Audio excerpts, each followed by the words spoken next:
السلام علیکم۔ آپ سے ایک تازہ ترین اپڈیٹ شیئر کرنی ہے۔ جو لوگ جو دوست جو ہیں وہ شینجن زون میں یا یورپ میں جانے کا خواب رکھتے ہیں اور یورپ میں جانا چاہتے ہیں، ان کے لیے یہ اپڈیٹ ہے کہ کروشیا جو ہے وہ یورپی یونین میں شامل ہو گیا ہے 1 جنوری 2023 سے۔ تو وہ لوگ جو ابھی کروشیا میں ہیں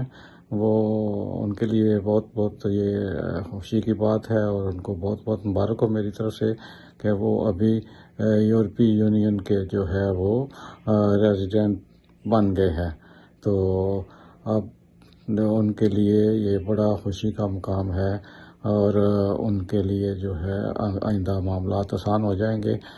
1 جنوری 2023 سے کروشیا کی جو ہے یورپی یونین میں انٹری وہ اپروو ہو گئی ہے، جبکہ بلغاریہ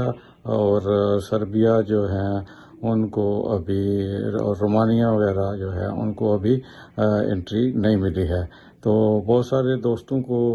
جو ہے ایجنٹ اس امید پہ لے کے گئے تھے اور یہ خواب دکھا کے لے گئے تھے کہ رومانیہ جلد جو ہے یورپی یونین میں شامل ہونے والا ہے، اس لیے آپ چلیں اور وہ 10-10 20-20 لاکھ دے کے جو ہے وہ